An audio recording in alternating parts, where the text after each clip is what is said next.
இந்த போதைப்பொருள் பாவனையை போதை விற்பனையாளர்கள் மாணவர்களை இலக்கு வைக்கின்றார்கள் என்று பல்வேறுபட்ட காரணங்களை நாங்கள் ஆராய முடியும். அறிமுகம் இல்லாதவர்களுடைய காணப்படுகின்ற இனிப்பு பண்டங்கள்னு சொல்லி கொடுக்கப்படுகின்ற உணவுப் பொருட்களையோ, பாக்குன்னு சொல்லி விற்கப்படுகின்ற பொருட்களையோ அவர்களுடைய வாங்கி சாப்பிட வேண்டாம் என்று அவர்களுக்கு அறிவுரை சொல்லிக் கொடுக்க வேண்டும். இந்த போதவஸ்து பாவனை அதிகரித்து காணப்படுகின்ற பொழுது அவற்றை முற்றுமுழுதாக ஆணிவரோடு நாங்கள் அகற்றிக் கொள்வது மிகவும் முக்கியமாகும். போதைப் பொருளுக்கு அடிமையானவர்களுக்கு வழங்கப்படுகின்ற சிகிச்சைகளின் பின்னர் அவர்கள் நீங்கள் குறிப்பிட்டது போன்றாக அவர்கள் சமூக மட்டத்தில் இணைகின்ற பொழுது மீண்டும் அவர்கள் அந்த போதைப் பொருளுக்கு அடிமையாக மாட்டார்களா என்கின்ற ஒரு கேள்வி இருக்கின்றது. அடிக்கடி இன்ஃபெக்ஷன், அதாவது காய்ச்சல் வருதல் போன்ற காரணங்கள் கூட இந்த அதிகளவு போதைப் பொருள் காரணமாக ஏற்படலாம். தவறான மருந்துகளை மருத்துவ ஆலோசனையின்றி உட்கொள்ளுதல் மற்றும் தவறான கொக்கைன் அல்லது ஹெரோயின், கஞ்சா போன்ற சட்ட விரோதமான மருந்துகளை மிகவும் அதிகளவில் சட்டவிரோதமாக பாவித்துக் கொள்ளுதல். வணக்கம் நேர்களே, நலந்தான நிகழ்ச்சியூடாக மீண்டும் உங்களை சந்திப்பதில் மகிழ்ச்சி. இன்றைய தினமும் நாங்கள் நலந்தான நிகழ்ச்சியில் முக்கியமாக இந்த போதைப் பொருளுக்கு இன்றைய இளம் சமூகம் அடிமையாகிறது. ஏன் இந்த இளம் சமூகம் போதைப் பொருளுக்கு அடிமையாகிறது, எவ்வாறு அவர்களுக்கு இந்த போதைப் பொருட்கள் கிடைக்கிறது, அதனால் அந்த இளைஞர்கள் யுவதிகள் எவ்வாறு இந்த போதைப் பொருளை நுகர்வதால் பாதிக்கப்படுகின்றனர், இந்த நுகர்வதால் அவர்களுடைய உடலில் எவ்வாறான எந்த உறுப்புகள் பாதிக்கப்படுகின்றது, அதே போன்று இவ்வாறு போதைப் பொருளுக்கு அடிமையானவர்களை அதிலிருந்து மீட்டெடுக்க முடியுமா போன்ற பல்வேறு விடயங்களை நாங்கள் இன்றைய தினம் இந்த நிலந்தான நிகழ்ச்சியூடாக பார்க்க போகிறோம். இது தொடர்பான கருத்துக்களையும் ஆலோசனைகளையும் வழங்குவதற்காக நமது கலையகத்துக்கு வருகின்றிருக்கின்றார் பருத்தித்துறை ஆதார வைத்தியசாலையினுடைய பொது வைத்திய நிபுணர் டாக்டர் செல்லத்துறை பிரசாத் அவர்கள். வணக்கம் டாக்டர். வணக்கம். உண்மையில் நாங்கள் பார்க்கலாம் டாக்டர், இந்த நாளுக்கு நாள் இந்த போதைப் பொருள் பாவனை இந்த இளைஞர்களிடையே அதே போன்று இந்த பாடசாலை மாணவர்களிடையே அதிகரித்திருக்கின்றது. இதனை நாங்கள் ஊடகங்களூடாக செய்திகளூடாக நாங்கள் நாளந்தம் பார்த்து கொண்டு வருகின்றோம். அதே போன்று இந்த போதைப் பொருளுக்கு அடிமையானவர்கள் தவறான முடிவெடுத்து உயிரை மாய்க்கும் ஒரு சம்பவம் இடம்பெற்று கொண்டிருக்கின்றது. அதே போன்று இந்த போதைப் பொருளுக்கு அடிமையானவர்கள் அவர்களுக்கான இந்த சிகிச்சைகள் மருத்துவத்தில் எவ்வாறான சவால்கள் காணப்படுகின்ற அவர்களுக்கான இந்த சிகிச்சைகளை வழங்குவது போன்ற பல்வேறு விடயங்களை நாங்கள் பார்க்க வேண்டும். முதலில் நான் உங்களிடம் கேட்கிறதாவது, இந்த மாணவர்கள் அல்லது இந்த இளைஞர்களிடையே இந்த போதைப் பொருள் பாவனை அதிகரித்திருக்கின்றது, இதற்கு என்ன காரணம்? நிச்சயமாக இன்றைய காலகட்டத்திலே பாடசாலை மாணவரிடத்திலேயும் இளம் சமுதாயத்திலேயும் போதைப்பொருள் பாவனை, அதாவது சப்ஸ்டன்ஸ் அபியூஸ் என்று சொல்லப்படுகின்ற ஒரு தீய பழக்கங்கள் மிக வேகமாக அதிகரித்து காணப்படுகின்றது. இதற்கு பல்வேறு காரணங்கள் இருந்தாலும் குறிப்பாக நமது நாட்டிலே ஏற்பட்ட சில மாற்றங்கள் மிக பிரதான செல்வாக்கு செலுத்துகின்றன. முன்னதாக போதைப்பொருள் பாவனை என்று சொல்லப்படுகின்றது என்ன என்று பார்த்தோம்னு சொன்னால், போதைப்பொருள் பாவனை என்று சொன்ன சப்ஸ்டன்ஸ் அபியூஸ் என்று சொல்லுகின்ற பொழுது அதிகரித்த மது பாவனை, புகைப்பிடிக்கும் பழக்கம், தவறான மருந்துகளை மருத்துவ ஆலோசனையின்றி உட்கொள்ளுதல் மற்றும் தவறான கொக்கைன் அல்லது ஹெரோயின், கஞ்சா போன்ற சட்ட விரோதமான மருந்துகளை மிகவும் அதிகளவில் சட்டவிரோதமாக பாவித்துக் கொள்ளுதல், மக்களிடையே இந்த மாணவர்களிடையே காணப்படுகின்ற இந்த அபாயமான பழக்கங்களுக்கு பல்வேறுபட்ட காரணங்கள் மிக முக்கிய பங்கு வகிக்கின்றன. நாம் சிறுவராக இருந்த காலப்பகுதியிலே, அதாவது பாடசாலை மாணவராக இருந்த காலப்பகுதியிலே போதைப்பொருள் பாவனை என்ற சொல்லே இருக்கவில்லை. ஆனால் இன்றைய காலகட்டத்திலே இது சாதாரணமான ஒரு விடயமாக, சில சந்தர்ப்பங்கள் இதுவும் கடந்து போகலாம் என்ற நிலைமையில கூட மனநிலையிலே கூட இன்றைய பெரியவர்கள் சூழலை பார்த்து இயங்குகின்ற நிலையிலே காணப்படுகின்றோம். ஆகவே இந்த போதைப்பொருள் பாவனை அதிகரித்து வருகின்ற இந்த காலகட்டத்திலே அதனாலே மாணவர்களிடையே ஏற்படுகின்ற பாதிப்புகள், எதிர்காலத்திலே இந்த இளம் பருவத்தினர் எவ்வாறு எதிர்காலத்தை கைக்கொள்வது, எவ்வாறு தங்களுடைய சவால்களை மேற்கொள்கின்ற பல்வேறுபட்ட கோணங்களை நாம் சிந்திக்க வேண்டிய துர்ப்பாக்கியமான நிலையில் இருக்கின்றோம். அந்த வகையிலே ஏன் இந்த போதைப்பொருள் பாவனை மாணவ மட்டத்திலே அதிகரித்து காணப்படுகின்றது, இந்த போதைப்பொருள் பாவனையை போதை விற்பனையாளர்கள் மாணவர்களை இலக்கு வைக்கின்றார்கள் என்று பல்வேறுபட்ட காரணங்களை நாங்கள் ஆராய முடியும். எனினும் இந்த போதைப்பொருள் காரணமாக ஏன் இந்த மாணவர்கள் இந்த போதைப்பொருளை பயன்படுத்துகிறான்னு சொன்னால், இந்த போதைப்பொருளானது மிக இலவிலே கிடைக்கின்ற தன்மை எமது மாவட்டத்திலே எமது மாகாணத்திலே காணப்படுகின்றது. உதாரணமாக இந்த போதைப்பொருள் பாவனையானது தவறான நண்பர்களுடைய அறிமுகம், அவர்களுடைய பழக்கங்கள், அவர்களுடைய தொடர்புகள் மூலமாக அவர்களுக்கு எளிதாக கிடைக்கின்றது. மற்றும் மாணவர்களிடையே காணப்படுகின்ற அதிகரித்த மன அழுத்தம், மனச்சோர்வு, மற்றது ஆர்வக்கோளாறு, அதாவது வந்து இதை பயன்படுத்தினால் இந்த விளையாட்டையோ அல்லது இந்த படிப்பை இலகுவாக முடித்து விடலாம் என்ற ஒரு அதீத தன்னம்பிக்கையை வந்து தவறான நண்பர்கள் மூலமாக பெற்றுக்கொள்வது மற்றும் இந்த போதைப்பொருள் பாவனையை பாதிப்பதற்கு மிகவும் பிரதானமாக தூண்டக்கூடிய காரணியாக சில மாணவர்கள், சில பாடசாலைகளை, பிரபல பாடசாலை மாணவர்கள் நமது சமூகத்தை இலக்கு வைத்து போதைப்பொருள் விற்பனையாளர்கள் மிகவும் துல்லியமாக மறைமுகமாக வகையிலே பல்வேறுமான திட்டமிட்ட நடவடிக்கைகளை மேற்கொள்கின்றார்கள். இதற்கு நமது சமூகத்திலே காணப்படுகின்ற உயர் அதிகாரிகளும் கூட, அதாவது உயர் அதிகாரிகள், உயர் பதவியில் இருப்பவர்கள் கூட தமது வியாபாரங்களுக்காக, தமது தேவைகளுக்காக, சமூகத்தை சீரழிப்பதற்காக அவர்கள் திட்டமிட்ட வகையில பல்வேறுபட்ட நடவடிக்கைகளை மறைமுகமாக கையாளுகின்றார்கள். இந்த போதைப்பொருள் பாவனையை நாங்கள் கண்டுபிடித்து கட்டுப்படுத்த உட்படுகின்ற பொழுதும் கூட பல்வேறு அரசியல் அழுத்தங்கள், பல்வேறு திணிப்புகள் காரணமாக, பயம் காரணமாக சிலர் சட்ட நடவடிக்கைகளுக்கு பின்வாங்கி இந்த போதைப்பொருள் பாவனையை தாங்கள் வெற்றிகரமாக முன்னெடுத்து வருகின்றார்கள். எதுவாக இருப்பினும் எமது இளம் மாணவர்கள், எமது பிள்ளைகள், எமது சிறார்கள், எதிர்கால சந்ததியை, அதாவது எதிர்காலத்திலே எமது நாட்டை ஆளக்கூடியவர்கள் இவ்வாறு துப்பாக்கியமான நிலைமைக்கு இட்டுச் செல்வதற்கு நாம் ஒவ்வொருவரும் அதை தடுத்துக் கொள்வதற்கு மிக முக்கியமான பங்காற்ற வேண்டும். உதாரணமாக பெற்றோர்கள், ஆசிரியர்கள், சமூகத்திலே காணப்படுகின்ற பெரியவர்கள், நலன் விரும்பிகள் மற்றும் உயர் மட்டத்தில் இருக்கின்ற அதிகாரிகள், சமூகத்திலே காணப்படுகின்ற சட்ட வல்லுநர்கள், சட்டத்திலே இருக்கின்றவர்கள், அரசியல்வாதிகள் அனைவரும் ஒத்துழைத்து இந்த வலையமைப்பை நாங்கள் முறியடித்து எமது பிள்ளைகளை பாதுகாப்பாக வைத்திருக்க வேண்டும்.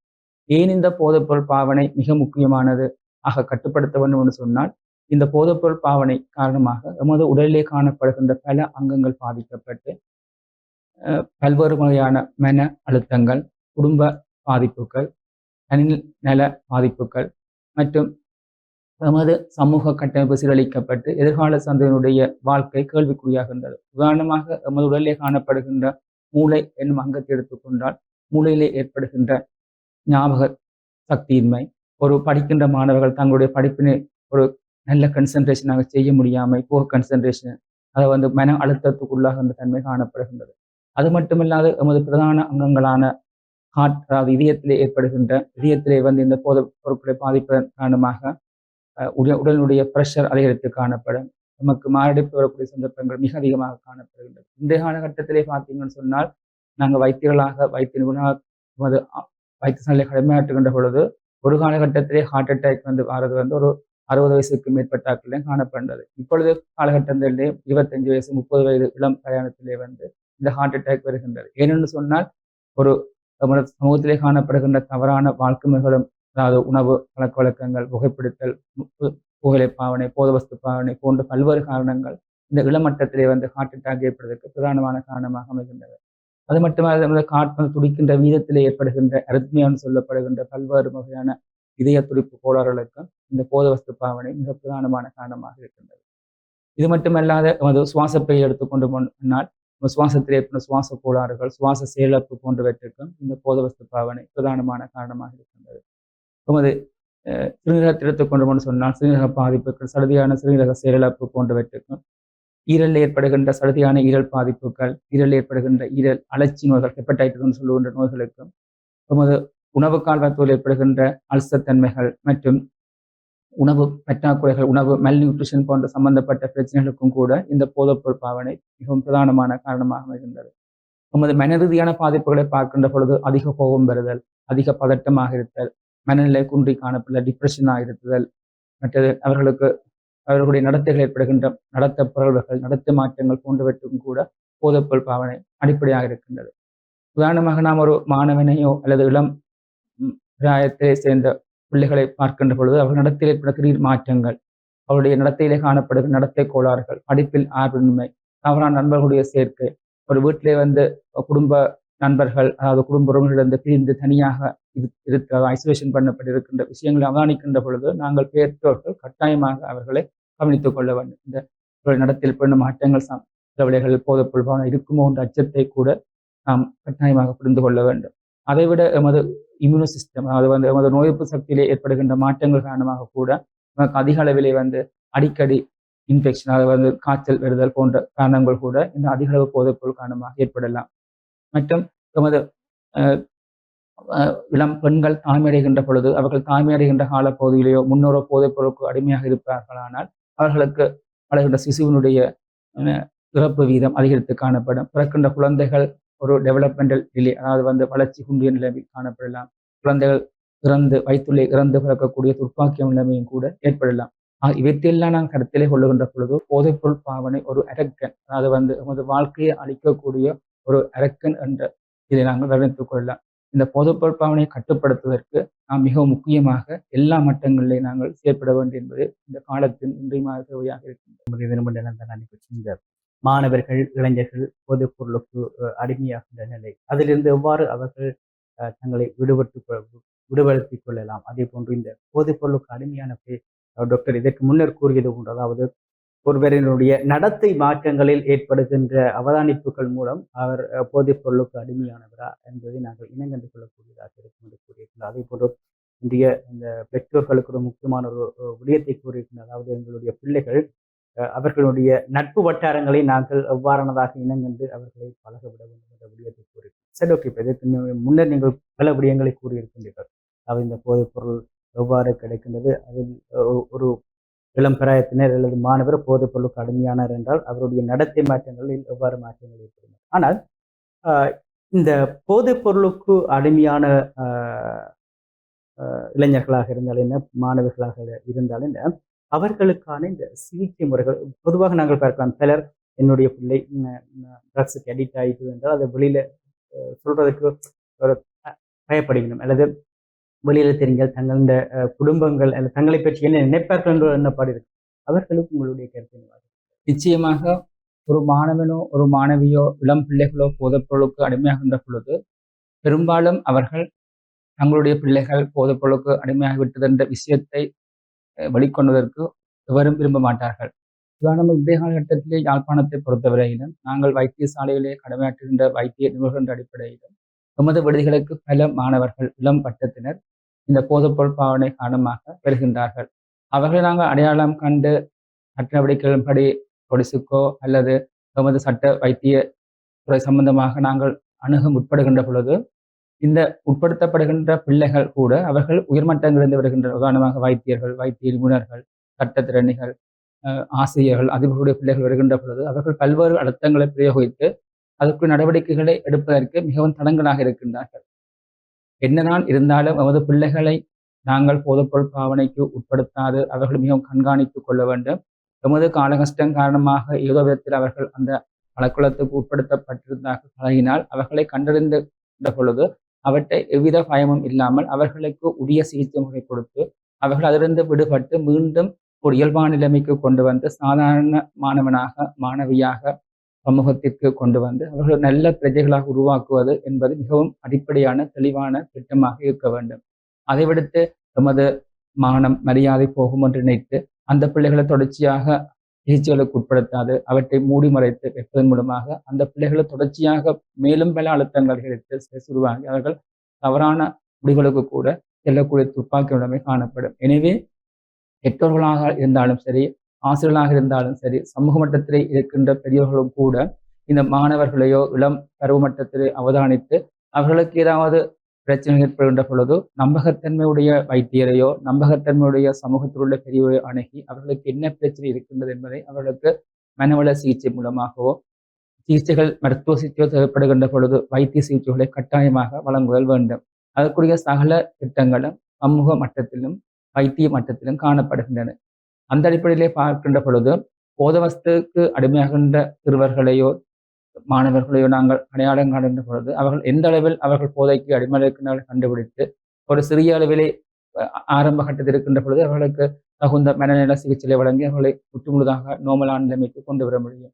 மிகவும் அதிகமாக பாதிக்கப்படுகின்ற பொழுது அதாவது உடலுடைய அங்க பாதிப்பு ஏற்படுகின்ற பொழுது அவர்கள் போதையை இல்லாமலே வாழ முடியாத ஒரு நிலைமையிலே காணப்படுகின்ற பொழுது அவர்கள் தீவிரமான நிலைமை இருக்கின்றார்கள் சொன்னால் அதற்குரிய மனவள சிகிச்சைகள் அந்த வைத்திய சிகிச்சைகளை கட்டாயமாக வழங்கிக் கொள்ளவன். அதற்கு இந்த சமூகத்திலே காணப்படுகின்ற பெற்றோர்கள், ஆசிரியர்கள், மாணவர்கள் போன்றவை அனைவரும் கூட ஒத்துழைக்க வேண்டும். ஒருவர் போதவஸ்துக்கு அடிமையாவிட்டார்னு சொல்லிட்டு அவரை கண்டுட்டு அவரை சமூகத்தை ஒதுக்கி வைப்பதோ அவர் புறந்தள்ளி வைப்பதோ ஒன்று கட்டாய நோமலைக்கு வரமாற்றோன்று தப்பாக எண்ணிக்கொள்வது பிள்ளை. அவரைக்கும் நாங்கள் சிகிச்சைகளை கொடுத்து அவரையும் சமூகத்தில் மீண்டும் ஒரு சிறந்த மனிதராக புது மனிதராக நாங்கள் கொண்டு வந்து அவருக்கும் ரீஹபிலிட்டேஷன் சிகிச்சையை வழங்கி அவரை நல்ல நிலைக்கு கொண்டு வர முடியும் என்பது எமது சமூக மட்டத்திலே வைத்தியசாலை மட்டத்திலே காணப்படுகின்ற ஒரு நல்ல அபிப்பிராயம் என்றுதான் நான் கருதுகிறேன். சிலருக்கு இப்போ நீங்கள் குறிப்பிட்டது போன்ற அதாவது இந்த இவ்வாறு இந்த போதைப் பொருளுக்கு அடிமையானவர்கள் வைத்தியசாலைகளிலிருந்து இந்த மருத்துவ நிபுணர்களிடம் வருகின்ற பொழுது அவர்களுடைய இந்த ரகசியத்தன்மை நிச்சயமாக எமது வைத்தியசாலைக்கு எமது சமூகத்திலே காணப்படுகின்ற மாணவர்களோ இளம் பருவத்தினரோ போத சம்பந்தமாக வருகின்ற பொழுது அவர்களுக்கு ரகசியத்தன்மை கட்டாயமாக பேணி பாதுகாக்கப்பட வேண்டும். அதற்றை கட்டாயமாக பேணி பாதுகாப்பது ஒவ்வொரு மருத்துவர்களதும் மருத்துவ நிபுணர்களதும் கடமையாகும். ஏனென்று சொன்னால் நாங்கள் ஒரு சமூக மட்டத்தில் ஒரு மாணவன் ஒரு போதவஸ்து கடுமையாகி வருகின்ற பொழுது அவரை நாங்கள் ரகசியத்தன்மை இல்லாத நம்பகத்தன்மை இல்லாத அவர்களுடைய தகவல்களை பகிர்ந்து கொள்கின்ற பொழுது இன்னொரு சந்தர்ப்பத்திலே இன்னொரு மாணவனோ அல்லது இன்னொரு மாணவியோ அந்த சிகிச்சைக்கு உட்படுத்தப்படுகின்ற பொழுது பெற்றோர்கள் கூட பயப்படுவார்கள். இதன் மூலமாக நம்முடைய சமூக அந்தஸ்து குறைந்துவிடும். உதாரணமாக சமூக மட்டத்திலே காணப்படுகின்ற முக்கியமான நபர்களுடைய பிள்ளைகள், அதாவது உயர்மட்டத்தில் இருக்கின்ற உயர் பதவியில் இருக்கின்ற பிள்ளைகள் இப்படி பாதிக்கப்படுகின்ற பொழுது தங்களுடைய மானம் மரியாதை போகும் என்று அச்சத்தில் இருப்பார்கள். அந்த அடிப்படையில் இந்த ரகசியத்தன்மை கட்டாயமாக பாதுகாக்கப்படும்.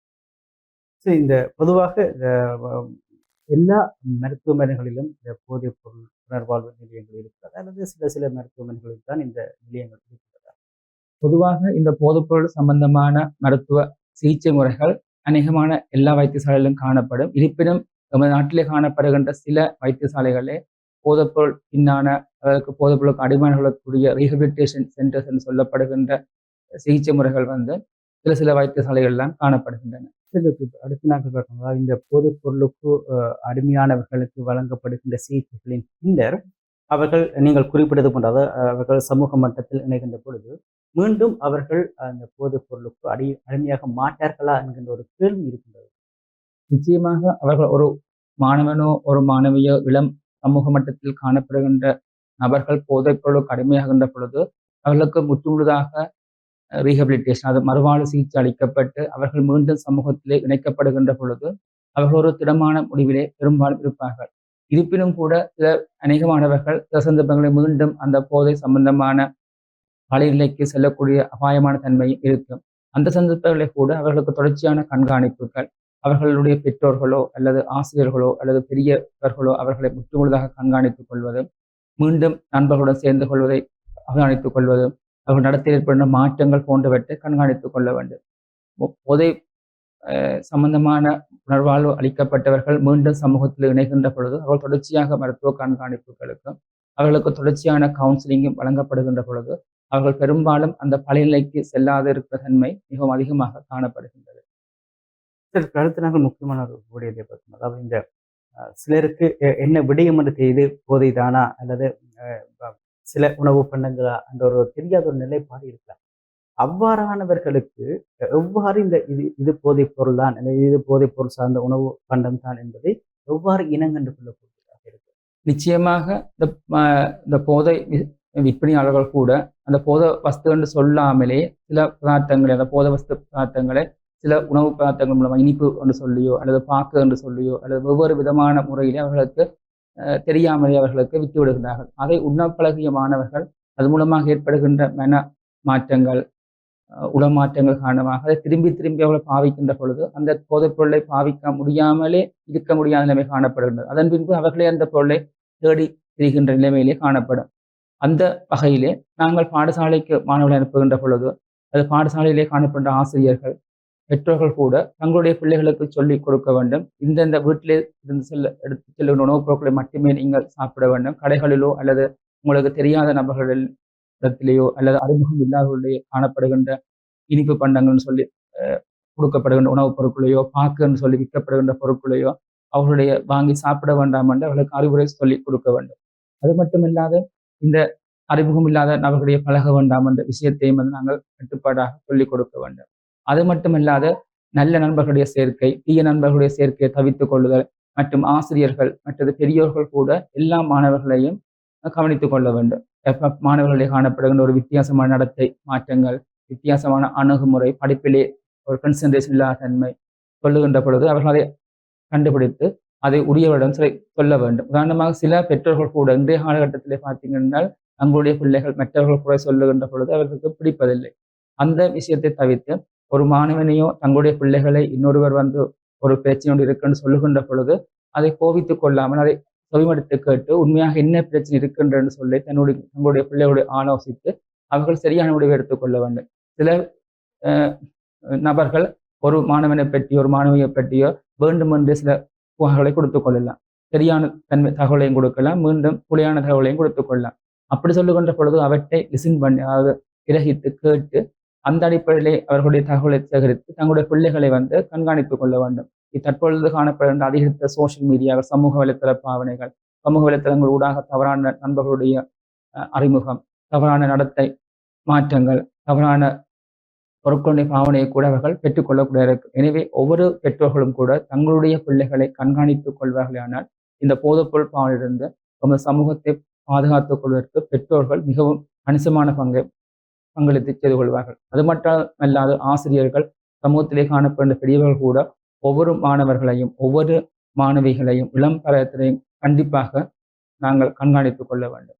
போதவஸ்து பாவனைக்கு உள்ளாகிய பின்பு அவர்களுடைய நடவடிக்கைகளை கண்டுபிடித்து ஒரு ரகசியத்தன்மையான நம்பகத்தன்மையுடைய மருத்துவரையோ மருத்துவர்கள் அணுகி அவர்களுடைய பிரச்சனைகளை கண்டுபிடித்து தகுந்த சிகிச்சைகளை பெற்றுக்கொண்டு தங்களுடைய போதவஸ்து பாவனையிலிருந்து அவர்களை மீட்டுக் கொள்ளலாம். மிகவும் அதிகளவு பாதிக்கப்படுகின்ற பொழுது அவர்கள் கட்டாயமாக தகுந்த மனவள சிகிச்சைகள் ரீஹபிலிட்டேஷன் சென்டர்களுக்கு அனுப்பப்பட்டு அவர்களுடைய சிகிச்சை முறைகள் வழங்கப்படும். ஆகவே இந்த போதவஸ்து பாவனை அதிகரித்து காணப்படுகின்ற பொழுது அவற்றை முற்றுமுழுதாக ஆணிவரோடு நாங்கள் அகற்றிக் கொள்வது மிகவும் முக்கியமாகும். இல்லை அவ்வாறு செய்யாகட்டும் சொன்னால் எமது பிள்ளைகள் எதிர்காலத்திலே வந்து அவர்களுடைய எதிர்கால வாழ்க்கை கேள்விக்குறியாகி அவர்கள் நடுத்தரவிலே நிற்க வேண்டிய துர்ப்பாக்கியமான நிலைமை ஏற்படுகின்றது. நன்றி. இன்றைய தினமும் நிலந்தான நிகழ்ச்சி நிறைவடைகின்றது. இந்த தினம் நிலந்தான நிகழ்ச்சி நான் நினைக்கின்றேன். இந்த போதைப்பொருள் அதுக்கு எவ்வாறு இந்த மாணவர்கள் அல்லது இன்றைய இளம் பிராயத்தினர் அடிமையாகின்றார்கள், அதனை எவ்வாறு பெற்றோர்கள், பாதுகாவலர்கள், ஆசிரியர்கள், சமூகத்தில் இருக்கின்ற பெரியவர்கள் இனங்கண்டு அவர்களை நல்ல வழிபடுத்தவும், அதே போன்று குறிப்பாக டாக்டர் கூறியது போன்று, அதாவது இந்த ஒரு தங்களுடைய பிள்ளை அல்லது தங்களுடைய உறவினர்கள் யாராவது இந்த போதைப் பொருளுக்கு அடிமையானவர்களாக இருந்தால் உடனடியாக உரிய மருத்துவர்களிடம் சென்று சிகிச்சை பெறுவதனூடாக அவர்களை அதிலிருந்து மீட்க முடியும். அதே போன்று இவ்வாறு சிகிச்சைக்கு வருகின்றவர்களுடைய இரகசியத்தன்மை பாதுகாக்கப்படுகிறது. அதே போன்று இந்த போதைப் பொருளுக்கான மறுவாழ்வு, புனர்வாழ்வு நிலையங்கள் போன்ற பல்வேறு விடயங்களை இந்த நிலந்தான நிகழ்ச்சியூடாக வழங்கியிருக்கின்றார். அவருக்கு நன்றிகளை கூறிக்கொண்டு மீண்டும் மற்றொரு நிகழ்ச்சியூடாக சந்திப்போம். வணக்கம்.